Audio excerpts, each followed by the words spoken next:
So, about Bayonetta 2.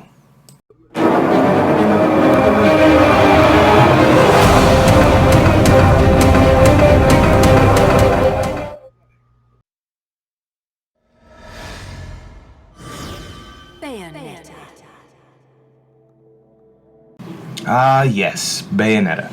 Goddess of Smash 4 and embarrassment of Smash Ultimate.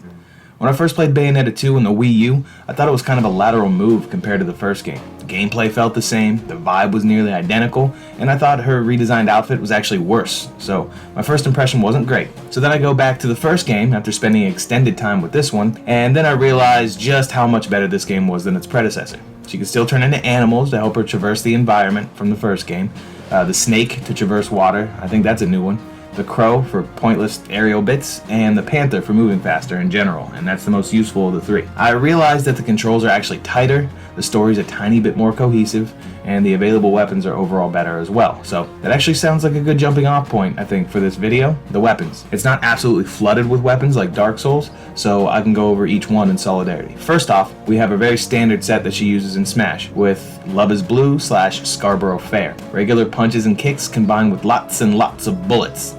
It's not bad, but it really seems generally outclassed by literally every other weapon in the game. You also get these really pointless handguns that are just called handguns, and they're not imbued with magic, and even worse somehow. Absolutely not worth using at any point, but there's not much to talk about here, so we'll move on. Next we have Rakshasa.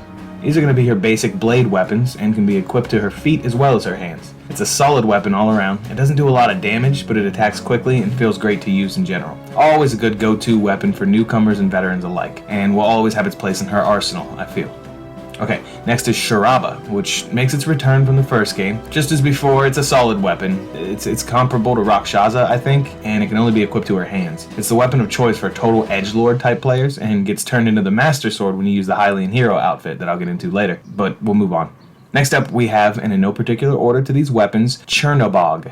It's an oversized, triple-bladed sentient scythe, which doesn't sound nearly as fun as it sounds like it would be. It's an okay weapon that doesn't do anything exceptionally well, and it's a bit on the slower side, but I use it from time to time. Still, not my preferred out of all of her weapons, but I really wish it was. So anyway, we'll move on. Now we have, Takamikazuchi. I hope I said that right. Like, for real? Did they have to go with that? They could have gone with, like, Mahedron or something that sounds dope, whatever. Anyways, this is a massive hammer imbued with an electric generator, and is the token power weapon that every game needs the character to have. It's fun, but it's slow, and it's not a viable weapon in many situations where the enemies are a bit too quick, which, you know, makes sense, but it is what it is. Next up we have Kafka, a bow and arrow weapon with a poisonous insect theme. This weapon is one of my guilty pleasures for this game, I gotta be honest, and in my heart I know it's not a very good overall weapon, mainly because enemies don't flinch when attacked, but it could ruin your whole groove that you're going for, and it's fun to use nonetheless. I just wish folks flinched from it and the poison damage was a little more pronounced, but moving on. Next up is Undine, maybe Undine, I'm not sure. A weird concept for a weapon, but it does its job. It's some strange flamethrower and frost thrower on a stick. It's a useful weapon with moderate speed and power, but what you really want to try to do is hold the button to use the thrower part of the weapon to possibly light them on fire for extra damage or freeze them. Another odd choice, I think, but it has its place in her arsenal still nonetheless. Next we have Salamandra, a kick-ass weapon that could be used on her hands and feet. It has an extremely simple concept. Kill stuff with chainsaws. Pretty basic. It's on the slower side, and higher level enemies won't let you sit there and get off the grinding damage that's required for the weapon to be any good, but it absolutely tears lower tier enemies apart, literally. So it gets a decent score on the weapon scale, but a 10 out of 10 on the badass scale, if that's a scale. Alright, then next is Alruna, a weapon that's equipable on both her hands and feet, the equivalent to Bayonetta 1's Kolshedra, and they are for sure, guaranteed, definitely, totally related. It's a whip type weapon whose main selling point is that it is weak, fast, and can grab and slam just about any enemy in the game if you hold the attack button while in witch time, which should leave them open to another attack theoretically. It's not bad overall, but it's far from my favorite. Next up we have the proof that Nintendo has their hands all over this with the Chain Chomp weapon. Only equipable to her feet. If you've ever played a Mario game, you have a general idea of what this weapon does, except instead of being tied to a stake in the ground, it's tied to her ankle, and instead of simply biting, it also explodes and respawns on her ankle. Since it's sentient, it occasionally attacks on its own, even if you don't press anything, which is pretty sweet. That's about it though, so moving on. Finally, we have Rodon, the weapon, not the guy. It's named after him because it works in a seemingly OP fashion, and Rodon is a very OP gentleman, platinum ticket and BS boss notwithstanding. You can also get this for like 5 million halos or something if you don't want to actually beat the boss, which I don't want to actually beat the boss, and you can get that from the secret door. Anyways, all it does is put all the demon and the angelic arms into one weapon that's usable and doesn't have a finite resource like those weapons do when you pick them up off the ground. It's probably the best weapon in the game when mastered, but I have not mastered it, so it's simply a fun weapon. Anyways, let me know if I missed any weapons in the comments. I feel like I got them all, but I could be missing something. Alright, now that that's out of the way, we could change the subject for a bit. There's 3 playable characters in total for the main campaign of the game, and Cereza, Jean, and Cereza's mother Rosa. They all use the same base character model and similar moves, so that would be why it's these 3 and not Rodon and the Lumen Sage himself, Baldur. Many people don't even realize that they're playable at all. It's a shame, right? But yeah, they are. All 3 have the same basic functions and can go to Rodon's bar / sleazy demonic hellhole / back alley dealer location, the Gates of Hell. Rosa's a bit different in what she's allowed to get from there than the other 2, but this place has been a mainstay in the first 2 games and will likely return for the 3rd. Anyways, can we pause and digress so I can gush about how pretty they were able to make this game look on the Switch? And for the Wii U, for that matter. Very good looking. I'm digging it, just saying. Anyways, back to the point. One of the things I enjoy that you can buy from Rodon is these little makeup cases that allow her to change her outfits, and the Nintendo character themed outfits give her added abilities for free. Some are cosmetic and others are more pronounced, like the Hylian tunic gives her the free Moon of Mahakala, which frees up an accessory slot, and that is amazing. Also, this game has a pretty remarkable amount of replayability despite the linearity of the game as a whole. Just like the first game, there isn't too much to do outside of the main single player campaign. The main menu has a very small amount of options in that regard, and that's okay. That works. They have something called the Umbran Tears of Blood, which acts as the game's achievements list since Nintendo doesn't have any system in place for that. I tried to get most of them, but when they become obnoxious, then I'm out, and I'm not motivated to get the rest of whatever I missed. That said, the bosses in the game are, as usual, fun and creative. The smaller human-sized enemies, as in most games, are my favorites, as they make for really intense duels, and it's really epic, even if I am dressed like a high-class party clown with a fancy hat on during the fight. This isn't a deep dive on game design, but Platinum Games and Hideki Kamiya is the shit, man. He and his team knows what they're doing, and the DMC influence is all over the place with this one. The attacks feel weighty and meaningful, the parries feel rewarding, and just about all the attacks feel like they hurt. A lot. The fight she's having here with Baldur is a good example of some of the more fun fights in the game. They're not all perfect, so don't misunderstand, especially the reused bosses that they put back into the game from the first one, but for the most part, they hit the mark. They all feel very high stakes, and like the fate of something bigger than them all is at stake here. Other favorites include the Alruna fight, which, go figure, is a human-sized enemy in a duel kind of environment. It's a little weird to me that this is the demon that claimed Jean's soul when it casually fell out of her body like spare change in the first act of the game. Even though the second phase of this fight is not a human-sized enemy anymore, I still really like this boss, and it's still a fun fight regardless. Rescuing your equally powered damsel in distress is also a satisfying feeling, given the BS that you had to go through leading up to this fight just to get there. Now, the Loki fight, Lopter fight, is also some of my favorites because I actually hate that kid. His dialogue and his role in the story, as well as his personality, is shit and is really annoying to me, and I enjoy beating his face in. Also, like many other duels in this game, the fight is more or less trivialized by the Moon of Mahakala, and this one is no different. Also, for those of you out there who have no idea what this is, first of all, that means you haven't played this game, and it's weird that you clicked this video. And second of all, they're equipable accessories that give Bayonetta extra powers, sometimes in the form of trade-offs or whatever. So that's what the Moon of Mahakala and other things like that are that I keep mentioning. That's all. Anyways, let's change gears again and talk about the other game mode, Tag Climax. It's a weird mode where you play with another player or a CPU on the same team, then you select a little tarot card and do a quick battle. After that, the game just, I don't know, randomly decides which player did better and declares one of them the winner. You do that like 6 times, then nothing. You start again, I guess. You can bet halos if you think the game is likely to pick you or not, whatever. I don't know, man. This is just a weird mode. I don't know what they were thinking. It's not like it's bad or anything, but it's not traditional. It's just weird.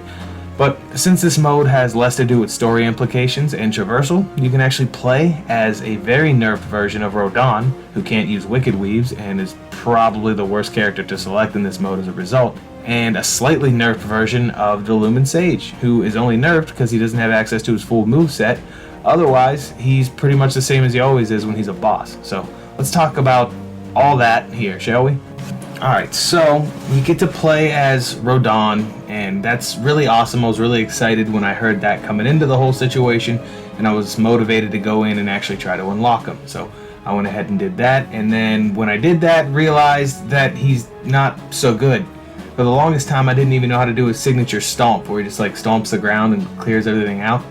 Like headbutt, swing, swing, hit, like it's just, he's slow, and he's not powerful enough. Bayonetta gets to attack like 100 million times, and she racks up these huge combos, and that'll definitely help you win in these kind of modes. But even if you take no damage, it doesn't make that much of a difference. You're still getting completely screwed. So it's not really a good look for Rodon, and it's not really a good look for anybody he's like partnering up with, because he'll contribute to losing rather than winning. I hate it when games take an OP character and make them shit instead of actually, like, at least balancing them relatively. Why do you only get to use, like, 1/10 of your power? It's really annoying. So he's, you know, fun enough to play as. He still feels like Rodon for the most part, but again, I don't even know why they only gave him a fraction of his strength. If he got Wicked Weaves, that would be awesome. And, you know, I know you don't want to make him in a competitive mode too overpowered, but then that takes me back to the part where I want to know why you can't just let me play as him in story mode. It's not like he can't move as far as traversal goes. He can still get to all the places as far as I know that others can get to, so it shouldn't be that much extra programming to have to make this work, I think. That's the only reason why I was aggravated by it. And then you could play as Balder, the Lumen Sage, which is a much better representation of what he can actually do, as he actually whoops a lot of ass. So that is okay. He kind of fights the way that he normally does when you play as him, and he is kind of nerfed because he is missing parts of his moveset that he uses against you in actual boss like fights, but other than that, he's pretty much almost 1-for-1 what he's supposed to be. He feels powerful, he feels good, he has most of his moves intact, and just feels a lot better to play as than Rodon does. The speed's there, the power's there, he's just fun to play as, and once again, I have no idea why you can't just play as him in regular story mode, and why they took that away from you as an option. It's just stupid to me. So wouldn't you know it, I just about ran out of stuff to talk about. This video is much, much shorter than I would have ever expected. So I'll just finish up by talking about some stuff that you might not know about, I suppose. First off, this game got very little marketing for the Wii U, and they announced it back in 2012 in a Nintendo Direct, and that was about all it got. I personally don't even remember seeing a commercial for it, but I do, however, vividly remember the Bayonetta 1 commercial that it had In for the Kill by LaRue. I really liked it, and you should take a look. Sega.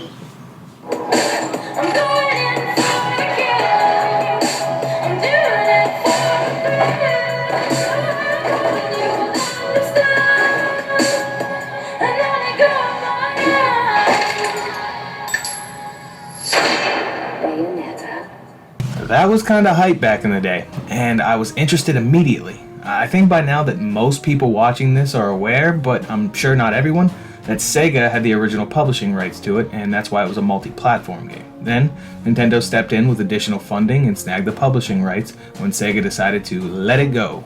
Thus, the franchise became Nintendo exclusive, which I actually like because this is just the kind of IP Nintendo needs to not be 100% for children, in my opinion. Nintendo also seemed to come out of left field with a lot of other decisions they made with this game. First of all, they allowed Platinum to have full creative freedom with the game, which made them and everyone else very happy, not even mandating that they tone down the cussing or sexual innuendos, so that's a shocker. Then, Nintendo partnered with Playboy, of all companies, so that they can use Playmate Pamela Horton as a cosplay model to, I guess, promote the game to someone? I'm not really sure what was going on there, but I thought it was a really weird thing that happened in my lifetime, so I'm including it here. Otherwise, it won about 10 different gaming awards across several outlets over the course of 2014 and 15. It gets incredible reviews all across the board, no matter where you look, and the gameplay speaks for itself to hold up that it deserves that praise. Now, while I can't find full and up-to-date sales numbers on the game, the Switch version did outsell the Wii U version by quite a bit, as one can imagine, based on the install base alone, but that's about all I can come up with for this one. The point is that playing this game is a good time, and I totally recommend it.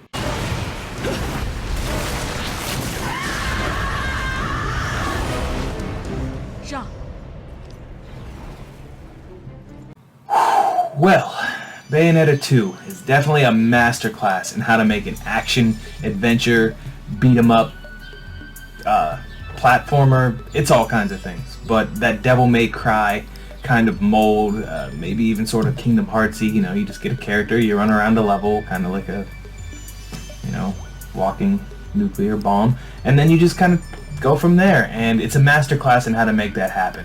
The weapon variety keeps the game fresh, despite it being relatively small, and the deep combo system, even though some of the combos don't work when I need them to, specifically in that Rodon fight, are also good, and also makes the game more fun overall when they decide that they want to work. It might be like a Street Fighter kind of input to get the move to work the way you want it to work, but it'll work eventually.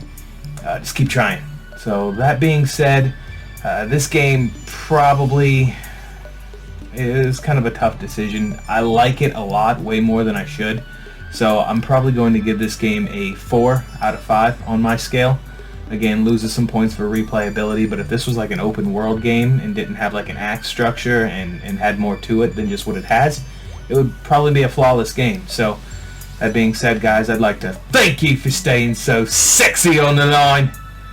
You guys have a good one.